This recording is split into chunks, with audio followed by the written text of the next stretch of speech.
The rain poured down relentlessly over Lexington Avenue, the sound of water splashing against the cracked pavement filling the air.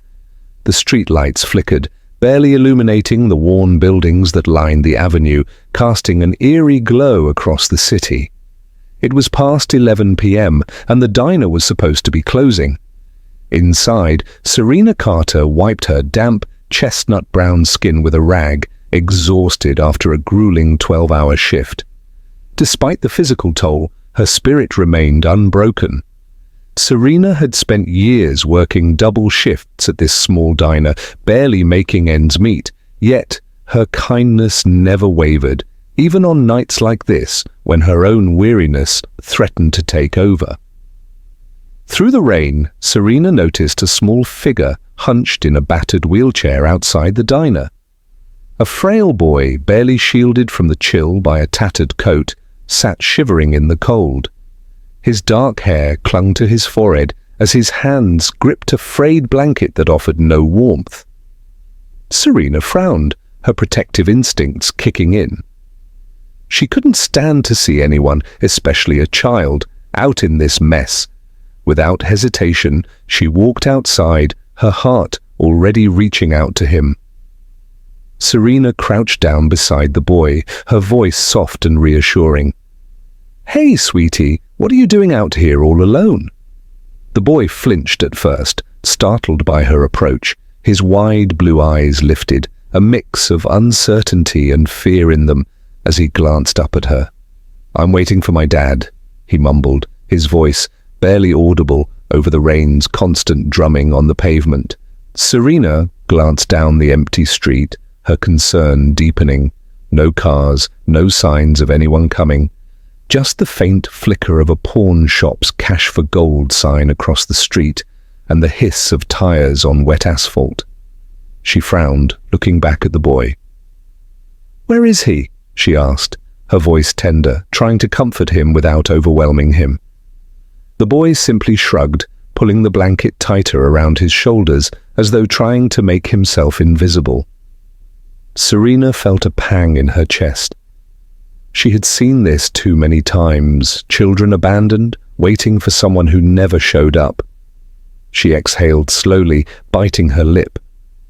"You can't stay out here, not in this weather," she said with a warm smile. "Come inside with me. It's warm, and I've got something special for you." The boy hesitated, looking at her with uncertainty. After a long moment, he slowly nodded.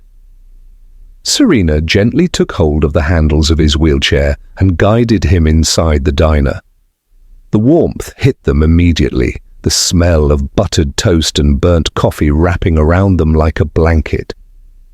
She led him to a booth by the radiator, draping a towel over his shivering shoulders. She crouched beside him. "I'm Serena," she said with a smile. "What's your name, sweetheart?" As Serena took care of the boy, across the street, hidden in the shadows, a sleek, black Bentley sat idle. Its tinted windows reflected the neon glow of the diner's sign, the dim light barely revealing the man inside. Raymond Holt, the billionaire CEO of Holt Dynamics, watched with a calm but intense focus. His sharp grey eyes never left the scene unfolding before him. At 46, Raymond had built his empire on precision, control, and ruthlessness. Holt Dynamics was the beating heart of Baltimore's tech industry, a billion-dollar company that ran on efficiency, not sentiment. And Raymond, its CEO, had worked hard to ensure that no one, no emotion, no weakness could interfere with the empire he had created. But here he was, watching the kindness of a woman he didn't know, offering a simple meal to his son, Daniel, who had been waiting alone in the rain. His jaw tightened. He had been delayed by an emergency call from investors in Japan, and he had asked Daniel to wait by the diner for a few minutes. He hadn't expected to see this. Raymond's gaze lingered on Serena as she smiled and chatted with Daniel, offering him comfort with no strings attached. His eyes narrowed. She didn't know who the boy was, just a young, fragile child, and yet she had taken the time to care for him. This simple act of kindness struck Raymond in a way he couldn't ignore. A thought flashed through his mind. He had seen people manipulate for money, but Serena didn't even know he had money. She had simply helped. That made her dangerous. He reached for his phone, dialing quickly. "Nora," he said coldly, "get down to Lexington Diner. No suits, no heels. I need you there in 20 minutes. As the warmth of the diner settled in, Daniel slowly began to relax, his tense shoulders loosening as he enjoyed the grilled cheese and tomato soup Serena had prepared for him. He smiled, his eyes wide with wonder. "This is the best thing I've ever had," he murmured, his voice a soft mixture of awe and gratitude. Serena chuckled, watching, as he devoured the sandwich, the gooey cheese stretching with each bite. Her heart softened, but the familiar ache inside her didn't fade. She could see the weight of the world on his small shoulders, a child far too young to carry such a burden. Across the diner, the door swung open and the cold wind rushed in, sending a chill through the room. A woman in a hoodie and jeans entered. Serena immediately noticed the calculated way she moved, sharp, precise, as though assessing every inch of the room. Her gaze immediately landed on Daniel, and Serena's instincts flared. "Hey champ, time to go," the woman said, her voice too smooth, too rehearsed. Serena's protective instincts kicked in. Something didn't feel right. Daniel hesitated, wiping his mouth with the napkin Serena had given him. "But I haven't finished my milk," he protested softly. The woman, whose name Serena didn't yet know, smiled faintly and tilted her head. "You can take it with you. Your ride's waiting." Serena folded her arms, studying the woman carefully. "You know him?" she asked, her voice more serious now. The woman's smile never faltered, but there was a subtle shift in her posture. "Yeah," she said smoothly, "I'm his aunt." Serena raised an eyebrow, not entirely convinced. She turned to Daniel. "Is that true, sweetheart?" Daniel hesitated, his fingers clutching the edge of his napkin, his small knuckles turning white.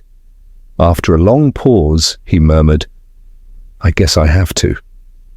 Serena's gut twisted, but she didn't push any further.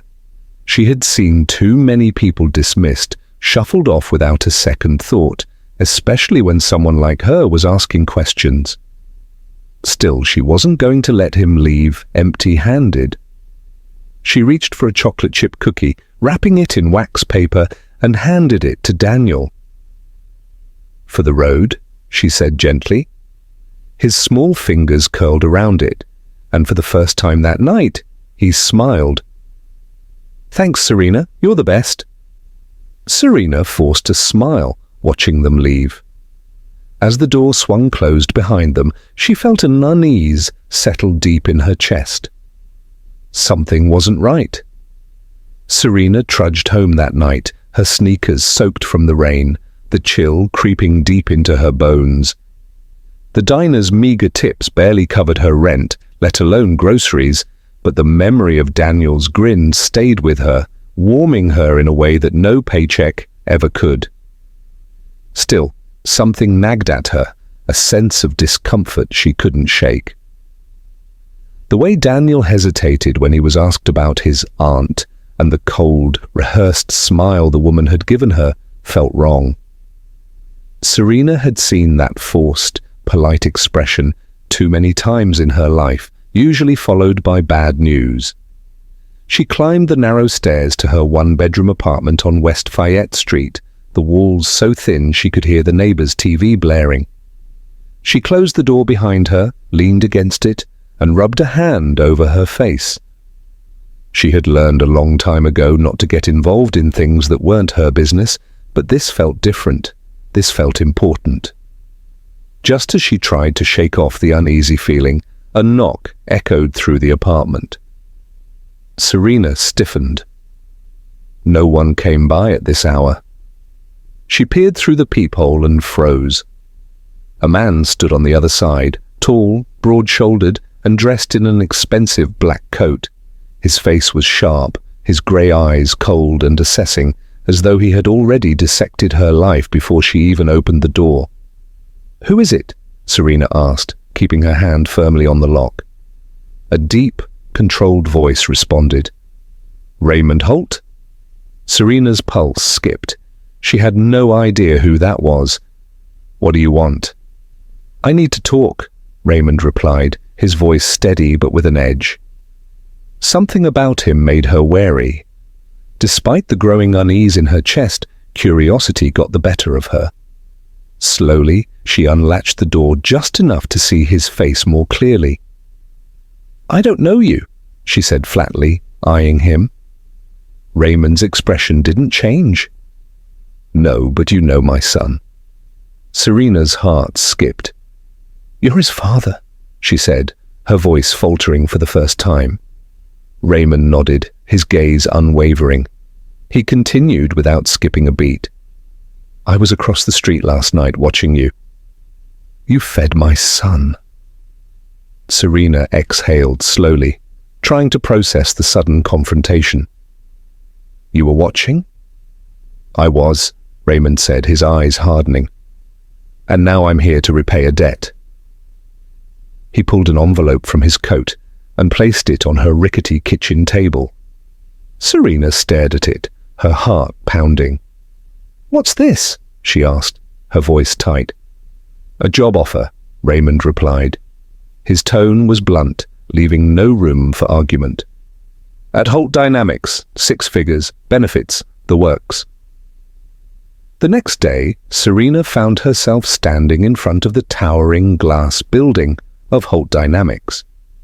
The lobby was sleek, polished, and gleaming with an intimidating aura of wealth and power. She felt out of place in her thrifted blazer and second-hand heels, the stares from the well-dressed employees sharp and calculating. It wasn't the curiosity she was used to, the kind that came from those who saw her as just a waitress. No, this was different. It was judgment, assessment, like they were all wondering why someone like her was there. Serena kept her head high, shoulders squared, reminding herself that she belonged here just as much as anyone else. She had worked too hard to be intimidated by the cold, sterile environment. She wasn't just here by chance. She had earned this moment, even if it was in a way she hadn't expected. Raymond was waiting for her in his office, a vast space with floor-to-ceiling windows that overlooked the city. His desk was pristine, almost clinical in its neatness, and everything in the room screamed control. When she entered, he didn't look up immediately, but gestured toward the chair across from him. Serena took a seat, trying to ignore the feeling that she was being evaluated. "You're late," Raymond said, not even acknowledging her presence, before his sharp eyes met hers. "By 2 minutes." Serena arched an eyebrow. "You want me here or not?" Raymond leaned back in his chair, his gaze never wavering. "That remains to be seen." The tension in the air was palpable, but Serena didn't flinch.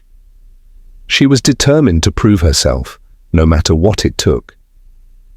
Serena was still adjusting to the fast-paced world of Holt Dynamics, the polished floors and gleaming surfaces that seemed to magnify her every move. She spent her first weeks learning the ropes, familiarizing herself with the company's strategy and corporate culture. But as much as she adapted, she couldn't shake the feeling that something was off. The people she worked with, the constant scrutiny, the whispered conversations behind closed doors, she knew she was being watched, evaluated at every step. It didn't take long before Serena became the target of a vicious setup. She had just returned from a client meeting when Nora, Raymond's assistant, caught up with her in the hallway. Her tone was sharp, urgent, and Serena's instincts immediately told her something was wrong. "We have a problem," Nora said without preamble, handing Serena a printed email. Serena's stomach sank the moment she read the contents. The email was a company report, classified financial data, and it had been leaked to the press. Her name was on the forwarding chain, making her the prime suspect. The room felt like it was closing in as her pulse quickened. This wasn't a coincidence, it was a calculated move. "This isn't mine," Serena said firmly, but Nora didn't look convinced. "I know," Nora replied, her eyes darkening, "but someone wants it to be." Serena's mind raced. She knew how quickly things could spiral in a corporate environment like this, especially when the target was a black woman. A mistake, a misstep, and she'd be blamed before anyone even considered the possibility of her innocence. "Who else has seen this?" Serena asked, her voice barely above a whisper. "Raymond," Nora said softly. "And the board." The gravity of the situation hit Serena like a physical blow. Her career, her reputation, everything was on the line. She had barely made it into this company, and now they were about to tear her down with a well-timed scandal. But Serena wasn't about to go down without a fight. She gripped the paper in her hand, the weight of it heavier than any mistake she had ever made. Serena entered Raymond's office with the email in hand, her heart pounding in her chest. The door clicked shut behind her, sealing her into the tense atmosphere of the room. Raymond was standing by his desk, his hands clasped tightly together, his gaze focused and cold. Serena could feel the weight of his eyes on her, waiting for her explanation. "I wasn't the one who leaked it," she said, her voice steady but laced with frustration. She slammed the email down on his desk, the paper sliding across the glass surface. "Someone's trying to set me up." Raymond's grey eyes flicked down to the email, then back to Serena. "I want to believe you," he said, his voice low and controlled. "But this is serious. Millions of dollars in exposure, stock drops, investigations. Do you understand how bad this is?" Serena's chest tightened. She could feel the walls closing in. The world didn't give her the benefit of the doubt, not when she was a black woman in a white-dominated space, not when people like her were always the first to be blamed. But she wasn't about to let this destroy her. "I understand perfectly," she said, her voice cutting through the tension. "And I know whoever did this knows exactly what they're doing. I'm an easy target, the outsider, the black woman. You think they'll believe me over someone who's been here for 10 years? Raymond didn't flinch, but the way his jaw tightened told her he understood. "We'll find out who did this," he said firmly. "Not you, not me. We." Serena stared at him, the unexpected alliance forming between them. For the first time since she entered Holt Dynamics, the ice in her chest cracked. Raymond wasn't just willing to help her, he was making it clear that he'd go to war for her. "We'll find them," he repeated, his voice unwavering. "And when we do, they'll regret it." Serena took a deep breath, the weight of the situation still heavy but now tempered with the fire of determination. Whoever had set her up was about to learn that crossing Serena Carter was a mistake they wouldn't survive. 2 weeks later, Serena stood at the head of a boardroom table, her eyes fixed on the group of executives before her. The tension was thick in the air, but Serena could feel the change. She had exposed the leak, dismantling the web of deceit spun by Eric Calloway, a senior executive who thought he could frame her for his own mistakes. The evidence had been undeniable, and when she presented it to the board, it was clear that they had no choice but to listen. Raymond stood by her side, his usual cold demeanor replaced by something warmer, more approving. The boardroom buzzed with murmurs, but Serena stood firm, her confidence bolstered by the hard-earned victory. She had fought for her place in this world. She wasn't just a corporate pawn. She had proven that she belonged, not just at Holt Dynamics, but in any room she walked into. As the meeting concluded, Raymond turned to her with a rare smile, a hint of respect in his eyes. "I knew I hired you for a reason," he said, quietly. Serena allowed herself a brief smile, a sense of satisfaction washing over her. "Damn right you did." Her triumph was bittersweet, though, for she knew that the battle wasn't over. The fight for her place in this world, the fight to prove herself, was only just beginning. But for the first time, she felt truly like she had built something that mattered. Years later, Serena Carter sat in her executive office at Holt Dynamics. Her name was now engraved on the door as the Vice President of Corporate Strategy. What had started as a challenge, an unexpected opportunity, had turned into a mission. Under her leadership, Holt Dynamics expanded its ethical labor initiatives, launched mentorship programs, and built partnerships with minority-owned businesses. A new community center, funded by the company, bore the name Carter Holt Foundation. It was dedicated to providing education and job opportunities for underserved youth, a testament to the values Serena had instilled in the company. At the center's ribbon-cutting ceremony, Daniel stood beside her.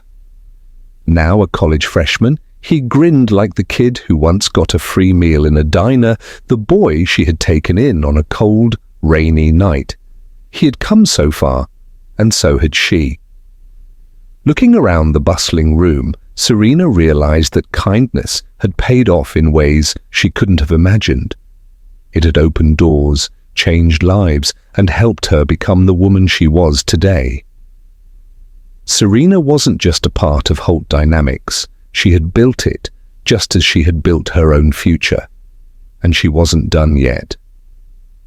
Serena's journey reminds us that small acts of kindness can have a ripple effect, changing not only the lives of others, but our own as well. In a world driven by power and money, it's easy to forget the importance of empathy and human connection. But Serena's story shows that when you stand firm in your values, fight for what's right, and treat others with compassion, the universe has a way of rewarding your courage. Never underestimate the power of kindness. It's a powerful investment that always pays off.